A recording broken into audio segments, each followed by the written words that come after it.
Okay, you know what? Oh my god! I did not expect to see that right now when I was talking. Oh my god. Sanlang, he called out. The person didn't respond, so HUALIAN felt around their shoulders and chests. Hello everyone, my name is Ulysses N. Owen. You can call me Owen, and I'm a BL author. Today, we're going to be reacting to Heaven Officials Blessing Volume 1, Chapters 7 through 9. Okay, so the last video, Sanlang's Riz, it got to me. It really did. And I got one comment saying something about the name of Chapter 9. I have just glossed over the chapter names when I'm looking at them. So I don't know what Chapter 9 is called, but we're gonna see. We're not gonna wait. Oh my god! Wait, I just got a shortened distance. Is that what I think that they're implying? Okay, I am 3 glasses of wine in. I feel like this is gonna make me go wild. Of course, I'm not sure I'm even gonna reach Chapter 9 tonight, but we'll see. Wait, what? Wait! Shut the fuck up! Wait! What does that say? Oh my god! We're not gonna read until Chapter 10.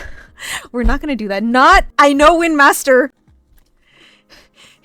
is coming in Chapter 10, but we're not gonna read it tonight. I will have self-restraint, you guys. I will find my self-restraint.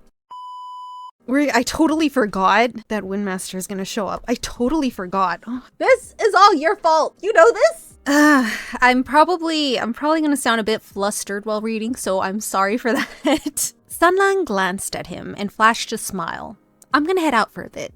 Don't just flash me a smile, sir. He turned and left after casually tossing those words out.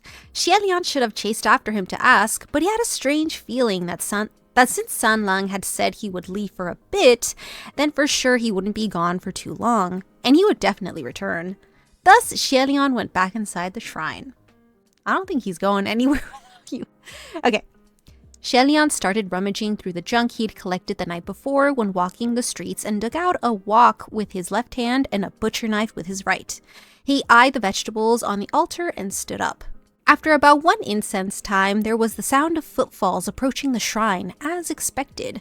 One could imagine from those unhurried footsteps that it was a particular young man, strolling leisurely. The 2 items in HUALIAN's hands had now transformed into 2 plates of food. He looked over them and heaved a long sigh, unable to bear the sight of such a tragedy. He set the plates down and went outside for a look. Sure enough, he saw Sanlang again. Outside the shrine, perhaps because of the blazing sun, Sanlang had his red tunic peeled and tied around his waist. It revealed his white undershirt, and with the sleeves pulled back, he looked rather neat and tidy. His right foot stepped on top of a large wooden board, and he had a hatchet in his left hand. The hatchet was probably borrowed from one of the neighbors. It looked blunt and heavy, but he wielded it as easily as if it were a sharp blade. Sanlang nonchalantly hacked at the board, shaving off wood like dough. He peered from the corner of his eyes and saw HUALIAN come out. Just making something, he said. HUALIAN walked over to watch and realized he was making a door. It was the perfect size, clean and beautiful, the surface smooth. Surprisingly, an exquisite specimen of craft. Nothing less for my boy. Literally? HUALIAN thought that, since he must have come from a wealthy background, Sanlang wouldn't be the manual labor type. Yet who would have known he was quite... Okay, you know what? We don't need this. He was quite deft with his hands. You know what? That's a good thing to know, HUALIAN. That's a very great thing to know. Thanks for your... Okay. Thanks for your hard work, Sanlang, HUALIAN said. I can't get over that. Sanlang simply smiled but didn't respond. He casually threw down the hatchet, installed the door, and then knocked on it twice. He said, if you're going to draw a seal, at least draw it on a proper door. Works better. Then he swept aside the curtain and entered the shrine. It seemed that the strong seal on the curtains had no effect on him, and he didn't care about it in the slightest. HUALIAN closed the new door behind him, yet couldn't help but open it again, then close it. He opened and closed it again, then again. Amazed by how well it was made, HUALIAN opened and closed the door several more times before suddenly realizing how silly he was being. Sanlang had already sat down inside, and HUALIAN left the door to bring out the steamed buns the villagers had offered earlier in the morning and put them on the altar table. Sanlang looked at the buns and didn't say anything. He merely chuckled softly as if he'd seen through something. but Xielian poured 2 bowls of water like nothing was the matter. Just as he was about to sit down, he saw Sanlang rolling up his sleeves. There was a small line of a tattoo on his arm, something written in strange characters. Sanlang noticed his gaze and pulled down his sleeves, then smiled. It was done when I was young. It was obvious Sanlang didn't want to speak more on the subject, so Xielian didn't pursue it. He sat down and looked up at the portrait again. Sanlang, you paint so well, Xielian said. Did someone at home teach you? No, I just do it for fun. Sanlang poked at the buns with his chopsticks. How did you even know how to paint the Prince of Xianle? Xielian asked. Didn't you say I know everything? Of course I know how to paint him too. Of course I know how to paint him too, Sanlang laughed. That was a cheating kind of answer, but Sanlang was forthright in giving it. He evidently didn't care if his answers made Xielian suspicious, nor was he afraid of being questioned. So Xielian grinned and dropped the subject. Just then, there was a loud commotion outside the shrine. Both of them raised their heads at the same time and exchanged looks. Someone started knocking on the door urgently, shouting, "Great Immortal, something's happened! Great Immortal, help!" Xielian opened the door and saw a number of villagers crowding his doorway. The chief saw the door open and called out in relief. "Great Immortal, this man looks like he's dying. Please save him." Hearing this, Xielian rushed to the group of villagers standing in a circle around what appeared to be a cultivator. He was unkempt and disheveled with sand all over him, and his robes and shoes were tattered. It seemed he had been running for his life for a long time, before collapsing and passing out in the village, where the villagers brought him to Puchi Shrine in a hurry. Xielian told the crowd, "Don't panic, he's not dead." He bent down and tapped a few of the cultivators' acupoints, and in the process, Xielian found a few spiritual accessories, an 8 trigrams map, a steel sword, and so on. This man didn't appear to be an ordinary cultivator, and Xielian couldn't help but grow grim. Not long later, the cultivator slowly opened his eyes and asked in a croaking voice, "Where am I?" The chief exclaimed, "This is the village of Puchi." The man mumbled to himself, I'm out. I finally escaped." He looked around and his eyes grew wide as he screamed in fear. Xielian had expected this reaction and gently asked, "My friend, what's going on? What are you running from? Don't be afraid. Take your time to speak clearly." "Yeah, don't be scared. We've got a great immortal on our side. He'll definitely solve all your problems." Why you gotta do that to him? Why you gotta put so much pressure on my boy? None of these villagers had actually seen him perform any miracles, but they had certainly taken him for a real god, and Xielian didn't know what to say to that. Solve all problems? I definitely can't guarantee that. "Where did you come from?" Xielian asked the cultivator. I've come from Banyue Pass," the cultivator replied. The villagers looked at each other. "Where's that? Never heard of it before." Xielian explained. "Banyue Pass is in the northwest, a fair distance away. How did you make it out here?" I finally escaped and came here." His words were incoherent and his mood unstable.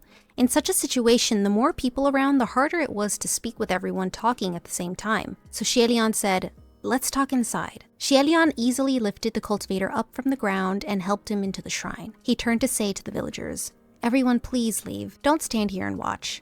The villagers, however, were very warm-hearted. "Great Immortal, what's happened to him? Yeah, what's going on? If there's anything we can do to help." The more enthusiastic they were, the less help they were. Left with no choice, Xielian told them solemnly, "He may be bewitched." The villagers were alarmed at hearing this. Bewitchment was no joke.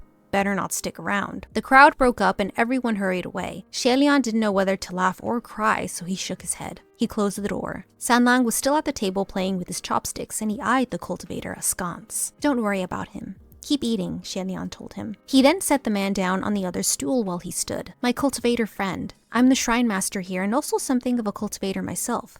Don't be nervous. You can tell us anything. I can perhaps offer you my meager assistance if there's anything I can help you with." "You mentioned Banyue Pass?" The cultivator took a few gasps of air.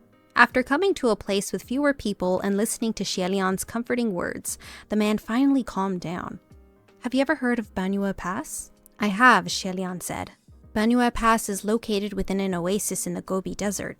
On nights of the half moon, the scenery was beautiful to behold, hence the name.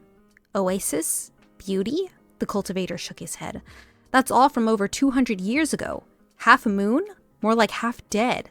"What do you mean?" Xielian asked. The man was upset, terrifyingly so. "Because at least half of those who pass through its gates disappear. How is that not the half-dead pass?" Well, Xielian had certainly never heard that before. "Who did you hear this from?" "I didn't hear it from anyone. I saw it with my own 2 eyes." The man sat up straight. There was a merchant group needing to cross the desert. They knew that place wasn't safe, so they hired my entire sect to protect them on their journey. But, he cried angrily. But in the end, I'm the only one left. HUALIAN raised his hand, gesturing for him to sit back down. How many were you? With my sect plus the merchant group, we were about 60 people. 60. According to Ling Wen's records, in the 100 years Xuanji wreaked havoc, only 200 or so people lost their lives. But from what this cultivator said, this had been happening for over 100 years. If so many people went missing every time, over the course of a couple centuries, the numbers would be significant once they added up. When did Half Moon Pass become Half Dead Pass? HUALIAN asked. The cultivator replied, maybe about 150 years ago?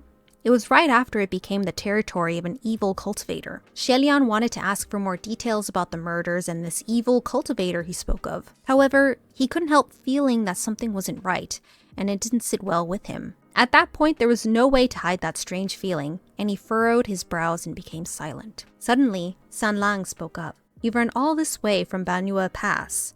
Yeah, barely survived. Really? Sanlang stopped talking, but HUALIAN already understood what was amiss. He turned around and said warmly, You must be thirsty, having run all this way. The man paused, but HUALIAN had already placed a bowl of water in front of him. Here's some water, my cultivator friend. Have a drink. Don't mind if I do. This isn't water. This isn't water, of course. Hesitation flashed across the man's face at the sight of the water. HUALIAN stood next to him, hands crossed in his sleeves, waiting patiently. This man had traveled far from the northwest and was running for his life, no less. He should be starving and parched. From the looks of it, it didn't seem like he ate or drank anything the entire way. Yet when he woke, all he did was talk and never once asked for a single drop of water or a bite to eat. He had no visible cravings when faced with the food and water on the altar after entering the shrine. Heck, he didn't even spare any of it a look. Truly, it was entirely unlike the living. Under HUALIAN and Sanlang's gaze, the cultivator held the water bowl up to his lips and bent over to slowly gulp the water down. He did not look as if he was satisfying his thirst. Instead, he looked cautious and guarded. As he drank, HUALIAN could hear sloshing sounds, as if water was being poured into an empty bottle. At that moment, HUALIAN knew what he was. He seized the man's arm. You don't have to drink anymore. The cultivator's hand jerked as he looked at HUALIAN in bewilderment. Drinking wouldn't help anyway. Right? HUALIAN smiled. The man's face instantly changed upon hearing this. He unsheathed his steel sword with his other hand and swung it toward HUALIAN. Without changing his stance, HUALIAN raised his hand and easily flicked the sword aside with a loud clang. Seeing that HUALIAN was still tightly gripping his hand, the cultivator gritted his teeth and pulled with force. HUALIAN felt the arm in his grip suddenly go limp like a ball deflating as it slipped away from his palm. The moment the cultivator broke free, he ran toward the door, but HUALIAN wasn't concerned. In this undisturbed space without people around, Roye could drag him back immediately even if he fled a good 30 meters away. But just as he raised his other hand, a sharp blast of air whipped by. It was as if someone shot an arrow from behind. It pierced the man through his stomach and nailed him to the door. Holy shit. HUALIAN looked closer and it turned out to be a chopstick! He looked back and saw Sanlang, unruffled, stand up from the altar and walk past him to pull out the chopstick. Sanlang waved the chopstick at HUALIAN. This got dirty. I'll throw it out later. Even with such a serious wound, the cultivator did not groan in pain. He simply silently slithered down from the door. Ugh. Fluid flowed from his abdomen. It wasn't blood, but rather the water he just drank. HUALIAN and Sanlang knelt next to the body and HUALIAN felt around the wound, which seemed like a pricked hole in a blown-up balloon. Cold air was leaking out of it, and the cultivator's corpse gradually changed. He was clearly a buff man earlier, but now he'd shrunk a size down, and his face and limbs shriveled as he continued to shrink. He looked more like a little old man now. It's an empty shell, HUALIAN noted. Some nefarious beings, if they could not transform into a perfect human shape, would create these empty shells. They would use realistic components to meticulously fabricate a fake skin bag. These skin bags often used real living humans as references. Sometimes they would even use human skin directly to make the skin bags. Naturally, that way their palm prints, fingerprints, and hair would all be flawless. If the ghosts themselves did not wear these skins, there wouldn't be any evil aura stuck to them. so they would not be subdued by evil repelling spells and talismans. That was why the seal on the door did not block the cultivator from coming inside. However, these kinds of empty shells could easily be seen through.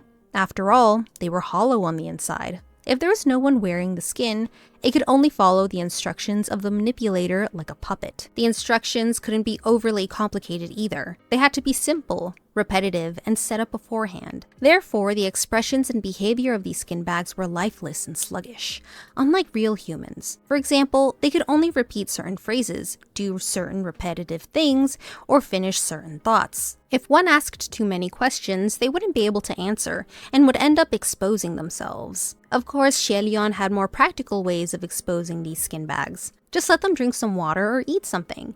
After all, skin bags were hollow, without any organs. If they ate or drank, it would be like throwing something or pouring water into an empty can. The echo could be clearly heard, and it was a sound very different from that of a human consuming food and water. This is creepy as fuck. The corpse had completely deflated into a pile of withered skin.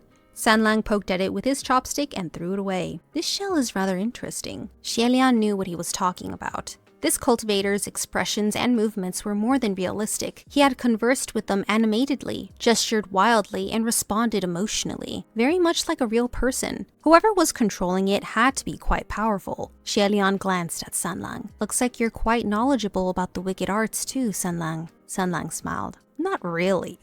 You liar.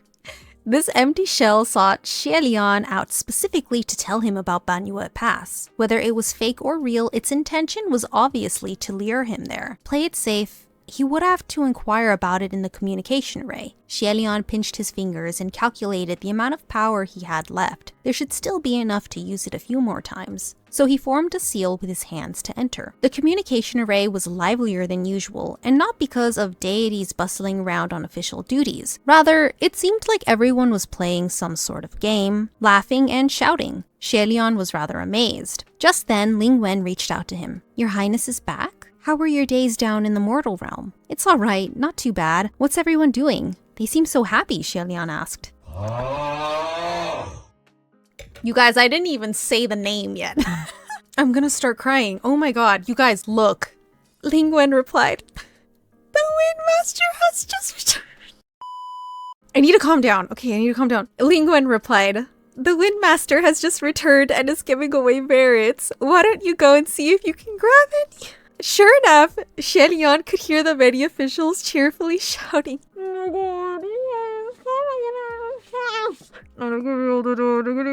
"Thanks, Windmaster!" It was like catching money raining down from the skies. HUALIAN thought his donation box was empty, but first of all, my face is hurting from smiling. I'm sorry. His donation box was empty, but first of all, he didn't know how to make a grab for those merits, and second, the officials must be very familiar with each other to play this sort of casual game. HUALIAN wasn't on good terms with many and didn't think it was appropriate for him to join, so he paid it no mind and called out to the crowd, "Does anyone know of Banyue Pass?" Okay. Is this the first mention of Windmaster we get? I totally didn't catch that when I watched the show. I totally did not. I had no idea. The laughing and shouting came to a sudden stop, and silence ensued. Once again, HUALIAN felt depressed. It was fine if no one responded to his little snippets if they were odd or awkward. The other officials didn't share those, and he indeed seemed to be out of tune with them when he did so. But this was official business. The communication array was a place where heavenly officials often made requests for information on ghosts or mystic issues. If something came up, or someone asked for assistance, everyone pitched in, giving suggestions or lending a hand. Those without anything to add would say, "I'll ask around when I'm free." Banyue was work, so there was no good reason for no one to respond. Just then, someone shouted, "Windmaster just threw out 10,000 merits! Are you kidding me? You guys! Windmaster definitely hates them for doing that to HUALIAN. Are you kidding me?" The communication array came alive again, and the officials went away to grab for more merits, thoroughly ignoring HUALIAN. You guys know how I feel about heavenly officials. That made him realize that there was probably more to this than there appeared, and he probably wouldn't get his answers within the array. This Windmaster was certainly quite affluent, HUALIAN thought, giving away tens of thousands of merits like that. So amazing. How does that TikTok sound go? "I'm looking for a man in finance, trust fund, 6'5", blue eyes." I can't, please.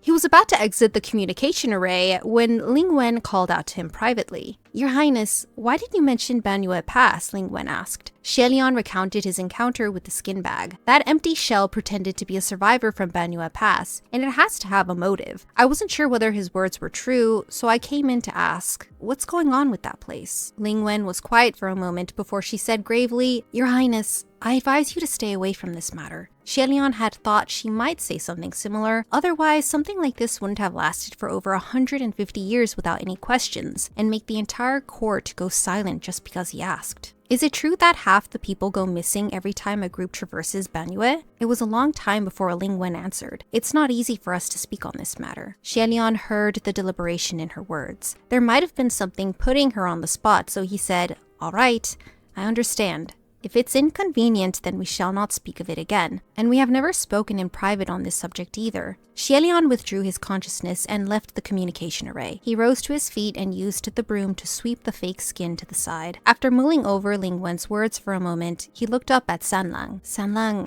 I'm afraid I will be going on a long journey. Ling Wen's attitude was enough to show that this matter implicated a lot of important beings. Since this empty shell came to him on its own, then it must have wanted to lure him there. It was definitely not a good place to be. Yet Sanlang said, Sure thing, Gugu. Bring me along too, if you don't mind. Xie wondered curiously. It's going to be a long and difficult journey, so why do you want to come? Why do you think he wants to come, Boo? Why? Sanlang smiled. Do you want to know about the evil cultivator of Banyue? Xie paused, then said, You know about that too? Sanlang crossed his arms and replied leisurely, Banyue Pass was originally not known as Banyue Pass. Banyue Pass is where the kingdom of Banyue used to be located 200 years ago. He sat up straight, eyes going bright. The evil cultivator of Banyue was... Xie placed the broom against the wall and was about to sit down to listen when a knock on the door came. It was already evening and the villagers were hiding in their homes after hearing there was bewitchment about. So who was knocking? Xie stood by the door and held his breath briefly, but he didn't see the seal reacting. Another knock came. It sounded like there were two people outside. Xie contemplated for a moment, then opened the door. Sure enough, two young men dressed in black stood at his door, one handsome, one elegant. It was Nanfeng and Fu Yao. Where have you two been? You two.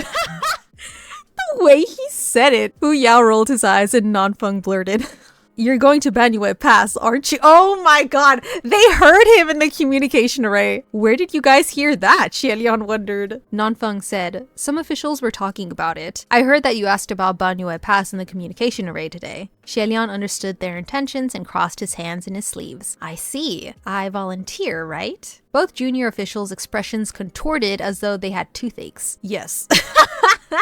Xie couldn't help but smile and said, I get it, but I want you two to understand that should there be any issues or crisis en route, you're welcome to run away at any time. Xie stepped aside to invite them in to discuss their journey in detail, but when the two saw the carefree teen sitting inside, their initially grim faces instantly turned dark. Nanfeng charged in, pushed Xie behind him and shouted, Stand back! What's wrong? Xie asked. Sanlang stayed in his seat and shrugged in reply. Then he also asked, What's wrong? Fu Yao furrowed his brows and demanded, Who are you? He's a friend of mine. Do you know each other? Xie answered instead. Sanlang, looking completely innocent, asked, Gugu, who are these two?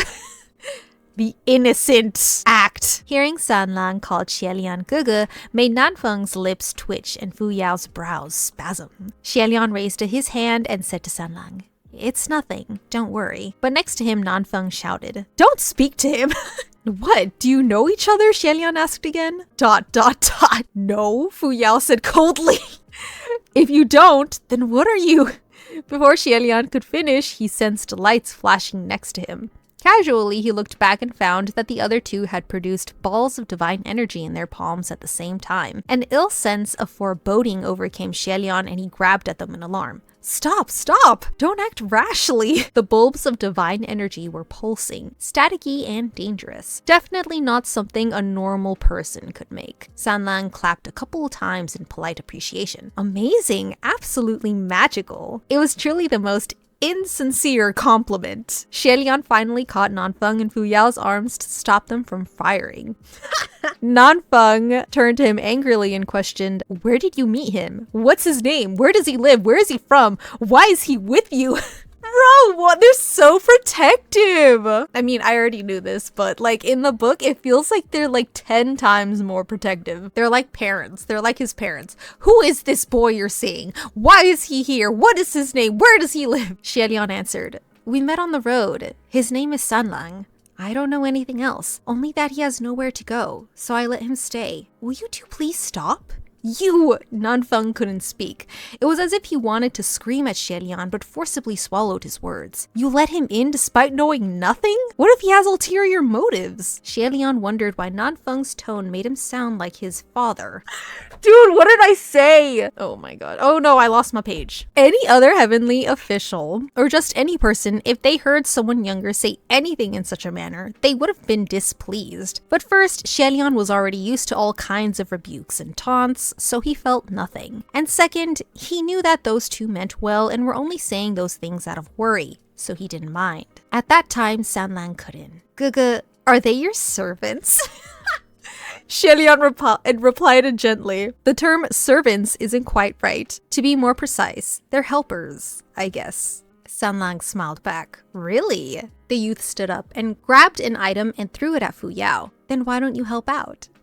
Fu Yao caught the thing without sparing it a look. Once it was in his hand and he saw what it was, his temper surged straight to his head. The youth threw him a broom. Fu Yao looked as if he wanted to crush both the broom and the teen into powder, and Xie hurriedly took the broom from Fu Yao's hands. Calm down, I have only one broom." Before Xie could finish his words, he was cut off by a burst of white energy that shot out from Fu Yao's hand as he bellowed, "Reveal yourself!" Sanlang stayed where he was, arms still crossed in a relaxed posture, but he tilted his head just slightly as the beam of energy narrowly missed him and smashed one of the altar table's legs. The table collapsed with a loud crack and all the plates crashed onto the floor in a heap. Oh my gosh. Xie rubbed his temple and thought this had to stop. With a wave of his hand, he released Roye and bound Nanfeng and Fu Yao's arms. Both men struggled but failed to break free. "What are you doing?" Nanfeng shouted. Xie made a gesture for a timeout. "We'll talk outside." Outside! Then he waved his hand and Roye flew out, dragging the two in tow. "I'll be right back," Xie said to Sanlang, then closed the door behind him. At the front of the shrine, Xie called Roye back, took the sign at the entrance, and set it down in front of the two. "Read this. Then tell me what it says." Fu Yao read aloud. "Please kindly donate to the renovation of this broken shrine for accumulation of good merits." He looked up at Xie. "Donations for renovations? You wrote this? You are, at the very least, an ascended heavenly official. How could you write such a thing? Where's your dignity?" Xie nodded. "That's right. I wrote it. If you guys keep fighting inside, then I will be asking for donations for construction. Not renovation, and then I would have even less dignity." Nanfeng pointed to the shrine. "You don't think that boy is at least somewhat odd?" "Of course I do," Xie said. "You know he's dangerous, but still, you keep him by your side?" Nanfeng demanded. Seeing they had no intention to donate, Xie placed the sign back by the door and replied, "Nanfeng, that's where you're wrong. There are all kinds of people with various temperaments and mannerisms in the world. Odd doesn't mean dangerous. Look at me. I'm odd in everyone's eyes, but do you think I'm dangerous?" ... Well, that was undeniable logic. Xie clearly possessed transcendent grace, and yet he still collected scraps all day. Was that not the very definition of odd? Fu Yao demanded. "Aren't you afraid he has ulterior motives?" Xie asked, "Do you think I have anything worth enough for him to scheme for?" Nanfeng and Fu Yao were stumped. Indeed, schemes against another were often designed because a person coveted another's treasure. Tragically, they honestly couldn't think of anything belonging to Xie that was worth scheming for. He had no money and no treasures. The boy couldn't be eyeing that junk he collected every day. Could he? Xie continued. "Besides, it's not like I haven't tested him." The two stared at him. "How did you test him? How did it go?" Xie explained his previous attempts. "The results are inconclusive. I've already done so much. If he isn't immortal, then there's only one other possibility. A supreme." Fu Yao sneered. "Who knows? Maybe he is a supreme." Xie said softly, "Do you think ghost kings are as idle as we are? Such that they'd come to a small village to collect scraps with me? We aren't idle." Okay. On top of the small hill outside the shrine, the three heavenly officials could hear that youth moving about easily without worry within, as if he wasn't the least bit concerned about anything. You know what? I too would just hang out with HUALIAN. It's not odd. I think anyone would want to hang out with HUALIAN. Nanfeng said in a low voice. No, we still have to think of a way to test whether he's a supreme. HUALIAN rubbed his forehead. Go ahead and try, but don't go overboard. What if he really does turn out to be a runaway young noble? I get along pretty well with this kid, so be nice. Don't bully him. Oh, that's so cute. The don't bully him made Nanfeng screw up his face, and Fu Yao's eyes rolled to the back of his head. HUALIAN nagged a bit more before reopening the door. Sanlang was checking out the broken table leg, and HUALIAN cleared his throat to get his attention. Are you alright? I'm alright, Sanlang smiled. Just checking to see if we can fix this table leg. Everything just now was a misunderstanding. Please don't mind them, HUALIAN said warmly. Since you say so, I won't mind. Maybe they thought I looked familiar. Do they know? Fu Yao said frostily. Yeah, quite familiar. Probably why I was mistaken. Sanlang laughed. What a coincidence. I think you two look rather familiar too. Oh my god, these men. Although still on high alert, Nanfeng and Fu Yao were no longer reacting violently. Nanfeng said gloomily, make some room. I'm going to conjure a teleportation array. The teleportation array was a spell that could compress thousands of kilometers into one step. Infinitely convenient. However, each use consumed a considerable amount of spiritual power. My voice is already going, oh my gosh. HUALIAN rolled up the straw bedding mat on the ground and said, why don't you draw it here? With all the commotion earlier, Fu Yao didn't have the chance to look at the shrine properly. Now that he had spent some time in the dilapidated shack, he looked around, feeling immensely uncomfortable. He wrinkled his brows. You live in a place like this? Oh my gosh. HUALIAN grabbed a stool for him to sit on and replied, I always live in places like this. Nanfeng paused briefly when he heard that, then went back to drawing the array. Fu Yao didn't sit down, but his expression also turned complicated. He mostly looked shocked, but there was a tiny part that looked to be cheered at his misery. He quickly neutralized his expression, however. Where's the bed? This is it, HUALIAN replied, hugging his straw mat. Nanfeng looked up to glance at the mat, then lowered his head again. Fu Yao side-eyed Sanlang, who was standing aside. Oh my god! Bro, you ask them that. You two are sleeping next to each other? Dude, there's only one bed! Oh my god, these two. I swear to god. Is there a problem? HUALIAN asked pointedly. Alas, the two couldn't squeeze out anything more to say, so no more problems. HUALIAN turned to Sanlang. You were interrupted before, Sanlang. Who is that evil cultivator of Banyue? Do continue. Sanlang had been staring at them earlier, looking to be deep in thought, his eyes dark. He only snapped out of it when he heard HUALIAN call to him. He gave HUALIAN a small smile. All right. He paused for a moment, then began. That evil cultivator of Banyue was the state preceptor of the ancient kingdom of Banyue, one of the dual evil masters. Dual means there's two of them. Who's the other one? HUALIAN asked. Sanlang, having all the answers, replied, another evil cultivator from the central plains named Fangxin. He has nothing to do with the kingdom of Banyue. HUALIAN widened his eyes and continued to listen. Turned out the people of Banyue were a brutish warrior race who frequently enjoyed invading nearby lands. They seized an important checkpoint between the central plains and the western region, and the two countries constantly fought over the border. Battles, skirmishes, the conflicts were never ending. Their state preceptor was learned in the demonic arts, and the soldiers of Banyue trusted in them with all their hearts, willing to follow the state preceptor to the ends of the earth. However, 200 years ago, a dynasty from the Central Plains finally dispatched an army to invade, and it leveled the kingdom of Banyue. Although the kingdom of Banyue was annihilated, the resentment of the state preceptor and the soldiers would not disperse, and remained behind to haunt the place. The kingdom of Banyue was built upon an oasis, but after its fall and its eventual metamorphosis into Banyue Pass, it was as if the aura of evil permeated the land. The oasis was soon swallowed by the surrounding Gobi.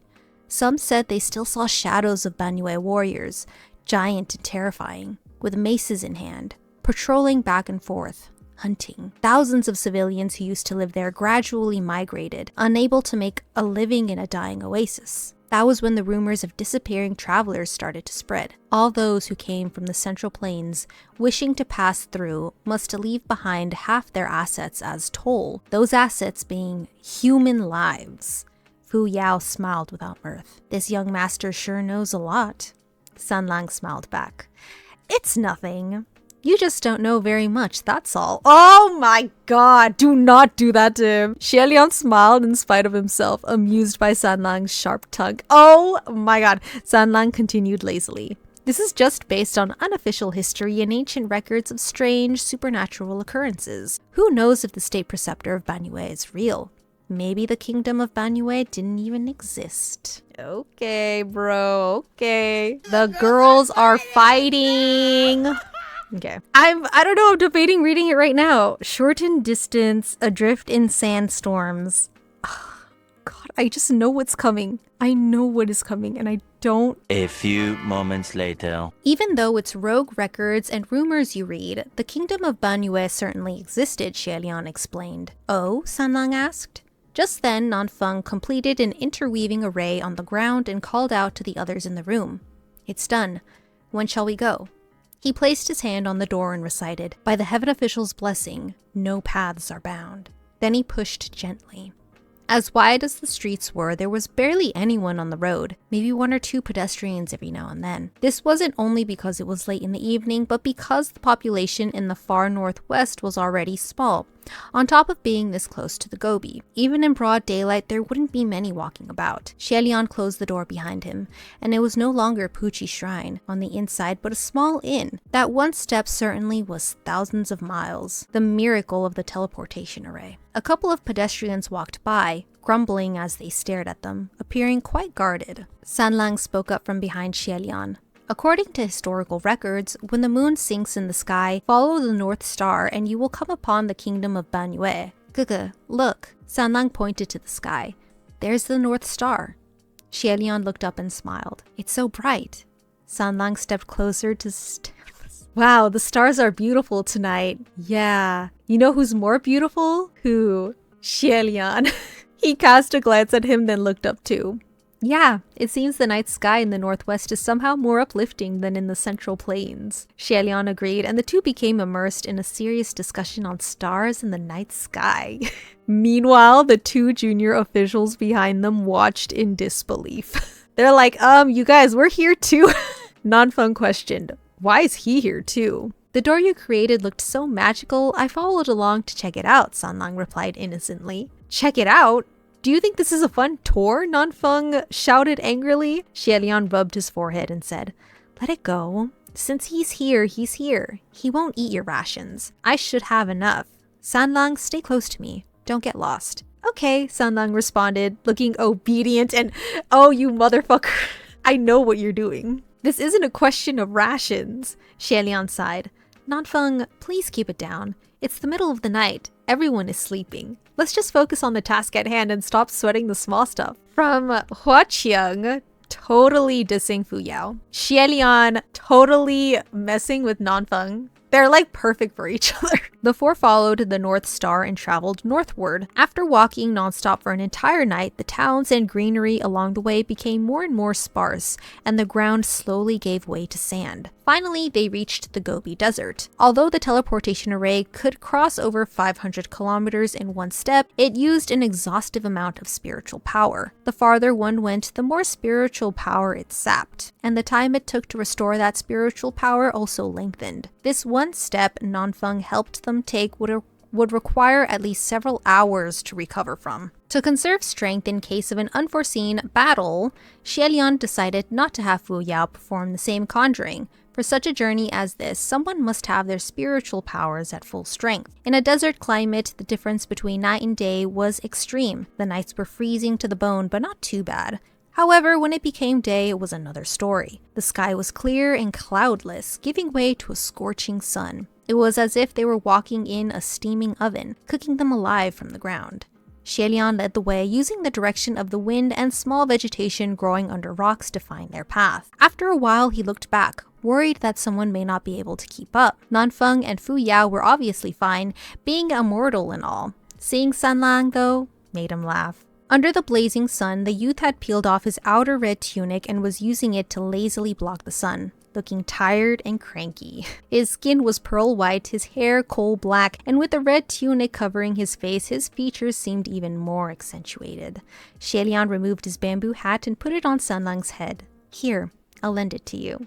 Sanlang blinked, then a moment later, he smiled. "It's all right," he said, and returned the hat to him. Oh my, what a fucking softie. HUALIAN didn't argue. If the boy didn't need it, there was no need to push. "Let me know if you need it then." HUALIAN straightened the hat on his head and continued walking.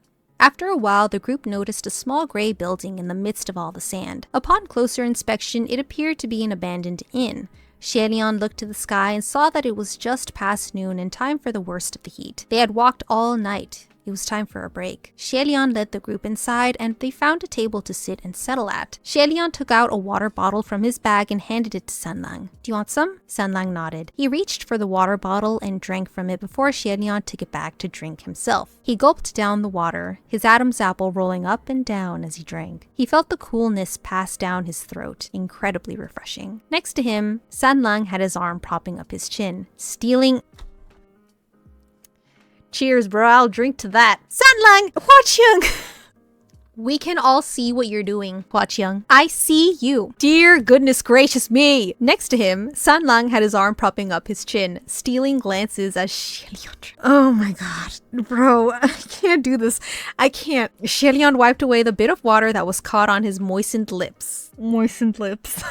A moment later, he asked, "Is there any more?" HUALIAN wiped away the bit of water that was caught on his moistened lips, then nodded and passed over the water bottle again. Oh! Sanlang was about to reach for it when another hand blocked him from the water bottle in HUALIAN's grip. Hang on, Fuyao! He just got blocked, man. He retrieved his own water bottle from his sack and put it on the table, pushing it towards Sanlang. "I have one too. Go ahead." HUALIAN immediately knew what he was planning. Knowing Fuyao's personality, there was no way he would ever share his water bottle. He and Nanfeng had talked about testing Sanlang the night before, so the liquid in the bottle must be unmasking water. If a normal human was to drink a potion such as this, nothing would happen. However, if they were anything but human, the unmasking water would force its drinker to reveal their true form. Since Nanfeng and Fuyao wanted to test to see if the youth was a supreme, the effects of the potion had to be considerable. Sanlang smiled. "Gugu and I can share one bottle. It's fine." Fuyao and Nanfeng eyed HUALIAN and he thought, "What are you both looking at me for?" Fuyao said coldly, "His is almost empty. Don't worry. Help yourself." "Really? Then you two go ahead first," Sanlang said, politely declining. You fucking dorks. Those two both fell silent. A moment later, Fuyao tried again. "You're a guest, you go first." Fuyao sounded polite and well-mannered, but HUALIAN thought he must have squeezed those words through his teeth. Sanlang also made a please gesture. "You two are followers of the host. Please drink first. Otherwise, it'd be indecent of me." HUALIAN watched the three of them play this silly game of false pleasantries and pitied the sad water bottle being roughly pushed around the table with barely hidden force. He shook his head. He could feel the poor table tremble from their power play and feared it might not have long to live. The secret battle went back and forth for several rounds when finally, Fuyao snapped and sneered. "You're not accepting this water means you have a guilty conscience." Sanlang replied with a smile. "You're unfriendly and refuse to drink first. Who knows if you've poisoned the water? Maybe you're the one with the guilty conscience." Fuyao pointed at HUALIAN. "You can very well ask him whether this water is poisoned." "Is this water poisoned, Gugu?" Sanlang turned to HUALIAN. It was quite the cunning question. Technically, unmasking water was a potion that exposed one's true form and didn't harm real people. HUALIAN replied slowly, "It's not poisoned, but..." Fuyao and Nanfeng focused their glare on Sanlang, and he surprisingly let go of his grip on the bottle. "Alright," Sanlang grabbed the bottle and shook it playfully in his hand. "If Gugu says it's okay, I'll take a drink." You fucking simp. He gulped down the contents of the bottle in one go. HUALIAN didn't think he'd be so straightforward and was shocked. Nanfeng and Fuyao were stunned too and tensed immediately. Yet who knew, after Sanlang drank all that unmasking water, he shook the bottle again, then threw it over his shoulder where it crashed and shattered. "Tastes bad." Bewilderment flashed across Fuyao's face when he saw that the unmasking water did nothing to Sanlang. A moment later, he replied coolly, "It's only water. Doesn't it all taste the same?"